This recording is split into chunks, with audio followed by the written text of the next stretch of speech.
নমস্কার সবাইকে। কেমন আছেন সবাই? আজকে আমি করছি ছোট আলুর দম। তার জন্য আমরা নিয়েছি বেশ কিছুটা পরিমাণে ছোট আলু, যেটা কিনা সেদ্ধ করে ছুলে রাখা আছে। আর তার সাথে লাগবে হচ্ছে একটুখানি আদা বাটা আর টমেটো বাটা, জিরে গুঁড়ো। আচ্ছা, চলুন আমি করতে থাকি, আপনারা দেখতে থাকুন।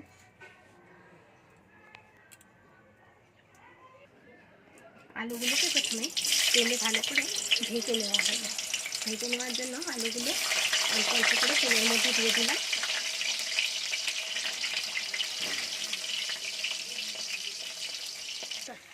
আলুগুলোকে নুন হলুদ মাখিয়ে ভালো করে ভেজে নেওয়া হলো। একটু লাল লাল করে আলুগুলোকে ভেজে নেব। প্রথমে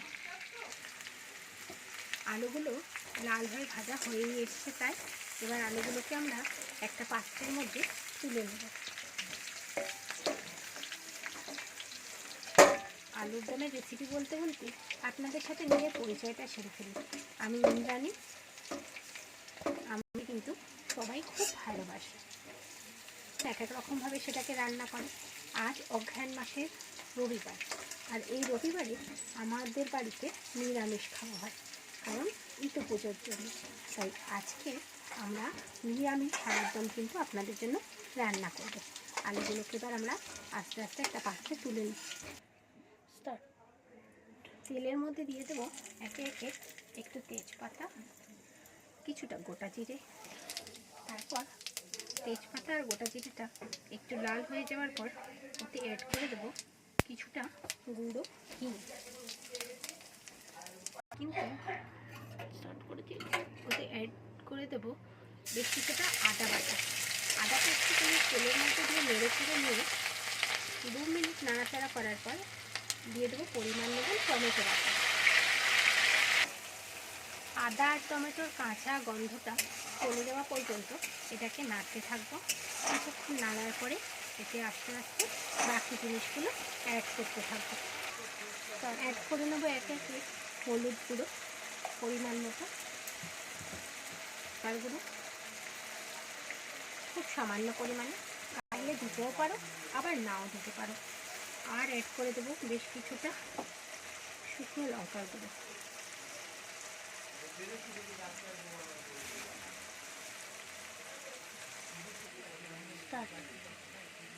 দিয়ে দেবো জিরের গুঁড়ো। জিরেটা আমি বাড়িতেই গুঁড়ো করে নিই, আমি কেনা জিরে গুঁড়ো খুব একটা ব্যবহার করি না। তারপর অ্যাড করে দেবো বেশ কিছুটা ধনের গুঁড়ো, এটাও আমি বাড়িতে নিজে হাতে গুঁড়ো করে রাখি। দিয়ে দেবো কিছুটা পরিমাণে চিনি। সেই সামান্য একটু মিষ্টি ব্যবহার করে থাকি, কারণ মিষ্টি সব কিছুরই স্বাদকে একটু ব্যালেন্স করে। আর দিয়ে দেবো সামান্য কিছুটা পরিমাণে নুন। অ্যাড করে দেবো কিছুটা কড়াইশুঁটি। এই কড়াইশুঁটিটাকে অনেকে হয়তো আলুর সাথে ভেজে নেয়, কিন্তু আমি কিন্তু এইভাবেই মশলা কষা হয়ে যাওয়ার পরে এই কড়াইশুঁটিটাকে অ্যাড করি। তাতে কী হয়, কড়াইশুঁটিটা খুব একটা শক্তও হয় না এবং খুব সুন্দরভাবে মশলার সাথে নাড়তে নাড়তে এর গন্ধটাও দূর হয়ে যায়। অ্যাড করবো 2খানা চিরা কাঁচা লঙ্কা। কেউ যদি একটু ঝাল বেশি খাও তাহলে একটু ঝালের জন্য বেশি করে কাঁচা লঙ্কা দিতেই পারো।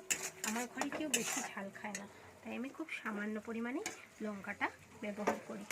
দেখুন প্রায় ভাজা হয়েই এসছে, মশলা থেকে তেল ছেড়ে গেছে, মানে মশলার ওপরে তেল উঠে আসা মানে মশলাটা কিন্তু আমার তৈরি হয়ে গেছে। এবার এতে আমি একে একে ভেজে রাখা আলুগুলোকে অ্যাড করে দেবো। দিয়ে বেশ কিছুটা আলুগুলোর সাথে মশলাটাকে মাখিয়ে নেব। আলু আর মশলাটাকে খুব ভালোভাবে মিশিয়ে নিচ্ছি। দিয়ে কিছুটা এটাকে কিছুক্ষণের জন্য ঢাকা দিয়ে রেখে দেবো, যাতে আলু আর মশলাটা খুব ভালোভাবে মিশে যায়। সেটা সামান্য পরিমাণে গরম জল অ্যাড করে দিলাম। এবার জলটা একটু উষ্ণ গরম করে রেখেছিলাম, একদম ঠান্ডা জল দিলে রান্নার স্বাদটা কিন্তু নষ্ট হয়ে যায়, তাই জলটা কিছুটা উষ্ণ গরম জল দেবো। জল দিয়ে এবার ভালো করে আলুটাকে মিশিয়ে নেব। এবার ঢাকা দিয়ে দেবো। ঢাকা দিয়ে খানিকক্ষণের জন্য এটাকে একটু দমে ফুটতে ছেড়ে দেবো। আলুর দম প্রায় হয়েই এসছে। এবার নামাবার আগে অ্যাড করে নেব বেশ কিছুটা ধনেপাতা কুচো ও 1 চামচ পরিমাণে ঘি, আর দিয়ে দেব 1 চামচ পরিমাণে গরম মশলা, 1 চা চামচ পরিমাণে গরম মশলা। এবার এই ঘি গরম মশলাটাকে খুব ভালো করে আলুগুলোর সাথে মিশিয়ে নেব। নিয়ে এটাকে গ্যাসটাকে বন্ধ করে কিছুক্ষণের জন্য মশলাটাকে ঢাকা দিয়ে রেখে দেব, যাতে ঘি আর গরম মশলার গন্ধটা খুব ভালো করে আলুর মধ্যে মিশে যায়। আলুর দম তৈরি হয়ে গেছে, দেখুন কি সুন্দর লাল রং হয়েছে। এই আলুর দম এবার খিচুড়ি দিয়েও খেতে পারেন, বা লুচির সাথেও ভালো লাগতে পারে, বা আবার কখনো কেউ রুটির সাথে খেতে চাইলে তাও খেতে পারেন। নমস্কার, আজকে আমি আসি, আবার দেখা হবে পরের একটি ব্লগে।